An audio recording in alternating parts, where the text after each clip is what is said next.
I-Believers! Siguradong bibilib kayo, hindi lang sa mga experiments natin, kundi pati sa mga makikilala natin ngayong umaga. Batang Lodi sa pagtatambol, gumagamit pala ng mathematic principle. Indoor go-kart na karerahan, ang sarap pasyalan. Laroang pagong, paikot-ikot sa ipit na kinakalikot. Ang cute ng teddy bear, pero hindi pala siya laruan. Ano kaya yan? Donut, paano hahatiin para sa siyam na kakain? All these and more, dito lang masasaksihan sa I Believe, because I believe that science is everywhere.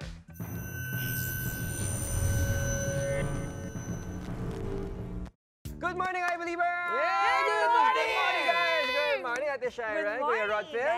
That's good to be back. May tanong ako, guys. Ano? Maniniwala ba kayo pag sinabi kong may kinalaman sa math ang pagtatambol? Of course! Hindi! Anong kinalaman ng math sa drums? Pang-rakrakan yun. Oo nga, no? Tsaka bago sa pandinig ko yun, hindi ko makonect kung ano yung math doon sa pagda-drums. To hear is to believe. Sa tulong ng ating kakulab na batang drummer, here is the 11-year-old Gio Valerio. Go, Gia!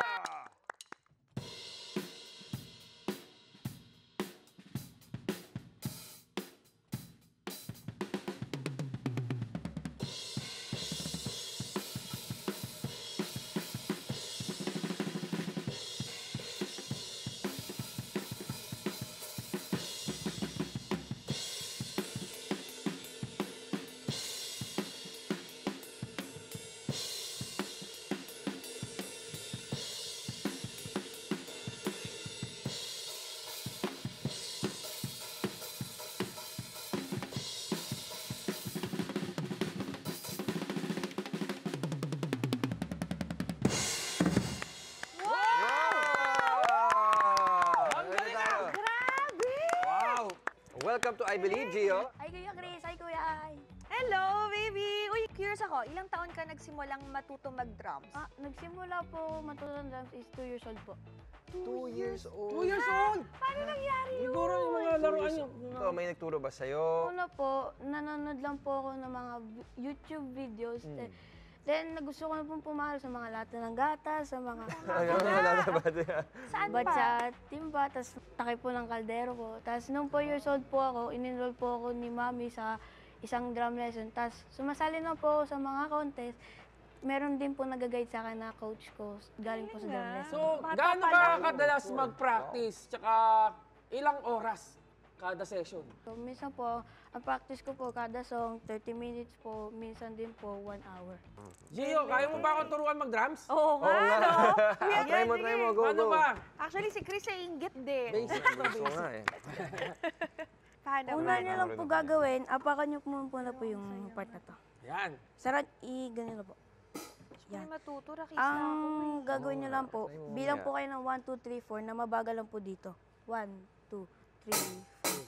Gamit po yung right hand. Right hand. 1, 2, 3, 4. Sa 1 po, sasabayan niyo po yung isang pong paa niyo. Yung 1, ano. 2, 3, okay. 1, 2, 3, 4. 1, 2, 3, 4. 1, 2, 3, 4. 1, 2, 3, 4. Tapos dito naman po, sa snare naman po, 1, 2, 3, 4. 1, 2, 3, 4. Go, Kuya! Yung left hand po, Kaya nandito yan! sa Kaya ilalim. mo yan! Kaya ng brains natin yan! 1, 2, 3, 4. Kailangan pa naman Si Ate Sharon na nga lang. Ate Kaya Sharon ni daw Kuya gusto daw, Chris rakis na daw siya eh. Si Kuya Chris, talented to. Nako, Kuya coordination. Chris. Pero grabe 2 years. Para sa Ito, akin, drums ang nakaapak lang. pinakamahirap Ano gawin tawag na dito? instrument. Hi-hat po. Ha? Hi-hat po. Hi-hat. Ito yung snare. Opo. Ito yung bass. Opo. So nakaapak lang to. Opo. 1, 2, 3. Yan, Oh, yan po. di naman si Kuya Chris. Bilisan niyo po ng konti. You miss. Marunong ka naman balik! Naloko mo kami! Thank you. Magaling pala magturo, hindi lang magtugtog. Sa music at sa drums, may mathematical explanations to explain the concept of rhythm. Ito ang strong, regular, repeated pattern of sound over a period of time. Ang basic period of time sa music ay tinatawag na bar or measure. At ang number of beats o tunog na nagagawa ng instrumento sa isang measure ay tinatawag na time signature. One, Yung boom. 1, 2, 3, 4. 1, 2, 3, 4. Oh. 1, 2, 3, 4. Karamihan sa mga kanta ngayon ay 4/4 ang time signature. Ibig sabihin may 4 na beat sa bawat measure. 1, 2, 3. Oh, di naman si Kuya Krisa! Ang kombinasyon at pagkakasunod-sunod ng iba't ibang time signature sa bawat instrumento ang nagbibigay ng rhythm sa tunog. Go, Gio! Give me a beat!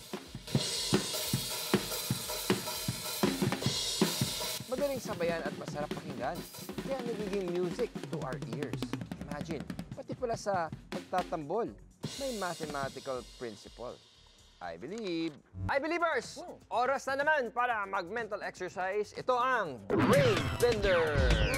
Okay, meron kang isang donut, pero siyam kayo sa tropa. Okay? Okay. 1 donut, siyam na tao. Okay? Paano mo hahatiin ang donut into 9 parts sa pamamagitan lang ng 3 slices? At hindi kailangan equal ang sizes. Pwedeng iba-iba ang Okay. size ng mga parts. Sa iBelievers, kailangan mong hiwain ang isang donut into 9 pieces or 9 parts. Straight? Anim pa rin. So, tingnan natin kay Ate Shaira. Ba't ganon? Tatlong hiwa. 1, 2, 3. Okay, so meron tayo ilan? 1, 2, 3, 4, 5, 6, 7 lang. mali. Pero muntik ka na eh. Muntik Dapat ka na pala eh. dito sa gitna. You were on the right track. So, Kuya Rodfield, ilan yung sa'yo? 6. So, that is not the correct answer. Tabi na natin to. I will show you the solution. So, 1, 2, and 3. Ganyan. So, tingnan nyo ha. Meron dito 1, 2. Yung sa X, diba? 1, 2, 3, 4. Maliit na to. 5, 6, 7, 8, 9. Diba? Ah, galing nga! O, de, meron ng donut ang ating buong tropa. Oo. So, after that brain bender, ito naman ang scientific wonder. Maliit na sasakyan, di kuryente, pero mabilis. Uy, naku, siguradong magpapasaya yan sa mga kids. And sa mga kids at heart. Oo, naku, ipapasyal tayo ni na Jamir Zabarte at Sonia Mejia sa... iBelievers,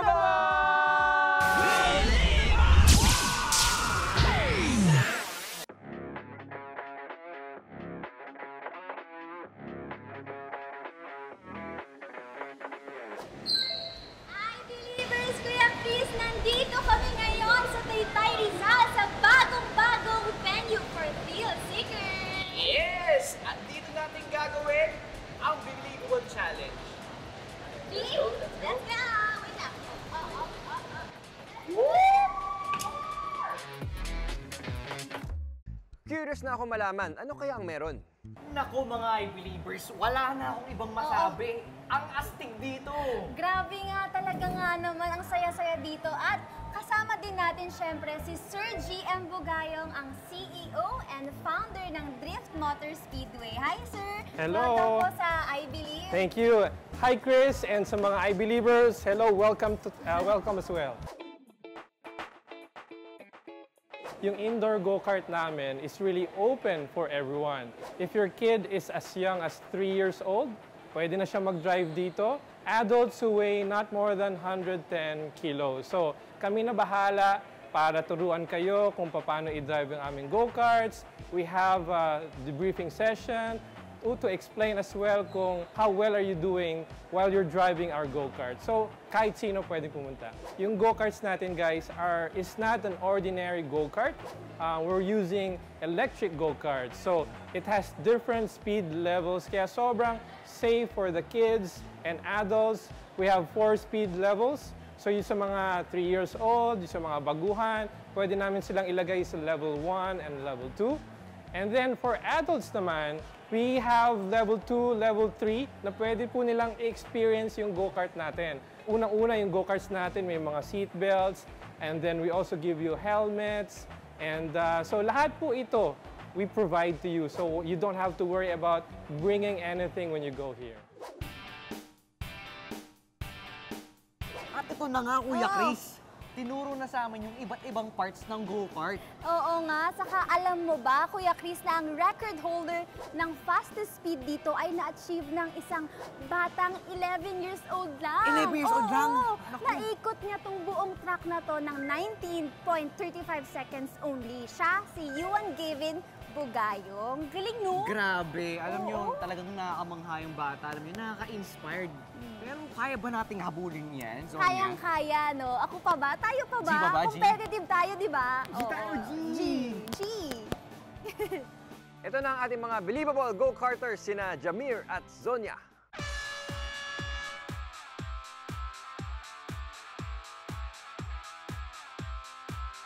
So meron tayong dalawang kinds of go-karts. Yung junior go-kart natin, the top speed is 35 kilometers per hour, which is again on level 4. And yung pro kart naman natin, for adults, the top speed naman is on 45 kilometers per hour.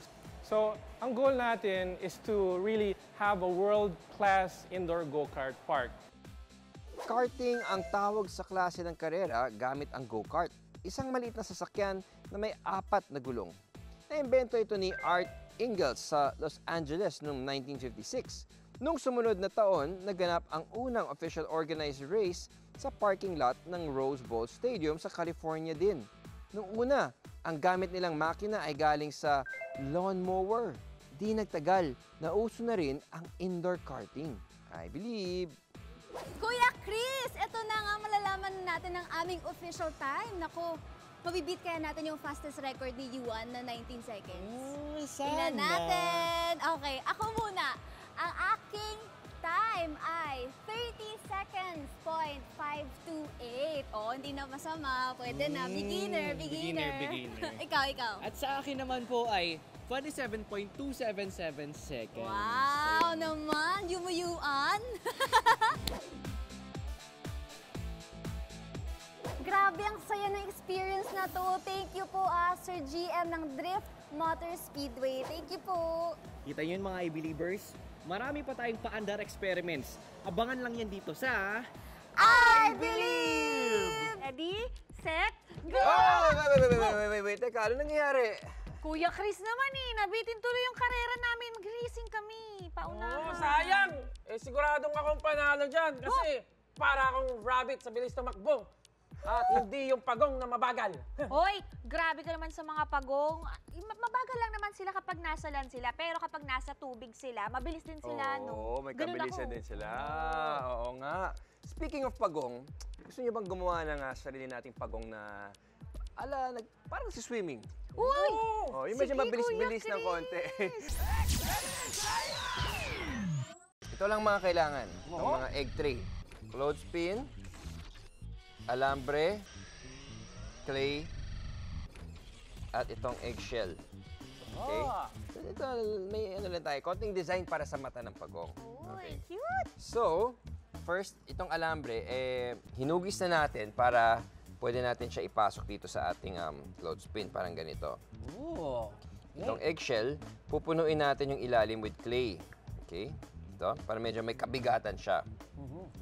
And then, ilalagay natin siya dito. Yun. Para stable siya. And then, ito na ang mga kamay at paa ni Pagong. Cute. Buntot Cute. yan. Bundot yung maliit. Buntot. And then, ang ulo. Ulo. Yan. And then, lagyan natin ng mata. And then, Baby turtle. kain na natin siya Kaya, Toto the paikot-ikutin. turtle.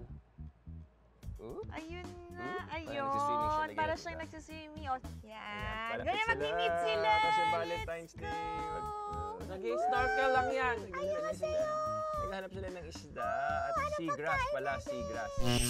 Ang ginawa nating pagong, the ikot sa ipit, ay based sa simple machine na wheel and axle. Napapadali nito ang trabaho dahil sa konsepto ng mechanical advantage. Hindi man tayo gumamit ng wheel and axle, pareho naman ang konsepto nito sa gears. Yung mga alambre galing sa paperclip.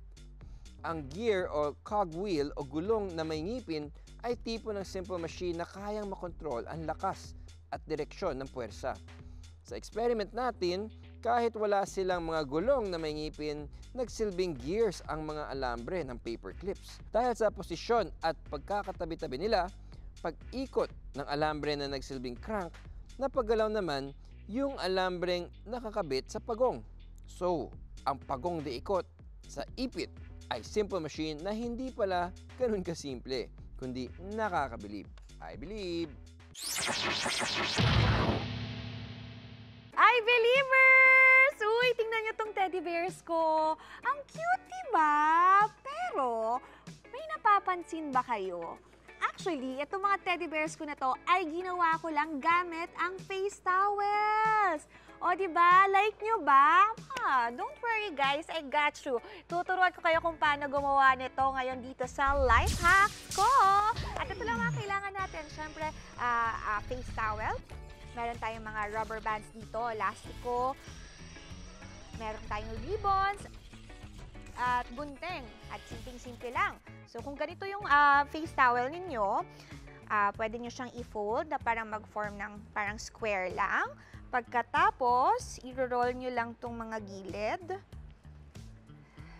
Make sure na hanggang dito lang yung isang side sa gitna. Tapos, yung isang side naman i-roll nyo rin. So, kailangan yung dalawang dulo ng face towel ay magmi-meet sa gitna.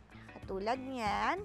Pagkatapos, somewhere here, bandang dito, hawakan nyo yan.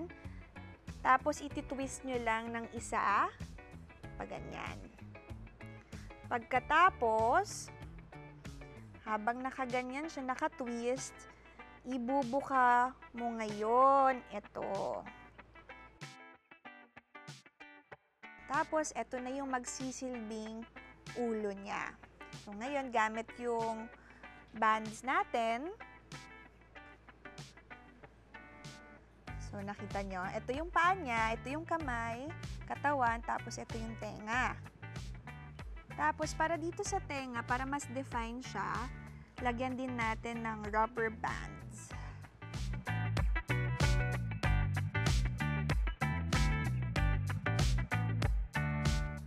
Tapos, ito, meron akong ribbon dito para lang may additional na pampa-cute o damit. Pwede nyo siyang i-ribbon dito sa may bandang leeg. Kayo na bahala, pwede nyo i-headband, pwede rin nyo na rin going scarf, kahit anong trip nyo, go. At, ayun na! Oh, diba? Oh, cute, oh! Tan! Meron ka ng teddy bear! Cutie! Sama ko na siya dito kay Mama Bear. At ayan, sama-sama na silang magkakapatid. Cute nga! Napaka-cute naman. Colorful pa niya, oh. Display. Diba? Ang galing, no? Galing talaga. And Ganda ganda na design, Ganda di pang ba? regalo niya na. Pwede, oo. Thank you, Ate Shai. Welcome. Hi, believers! Thank you for joining us. Sana nag-enjoy kayo and we will see you again next week dito lang sa pinakamasayang Sunday morning tambayan. Ito ang I Believe!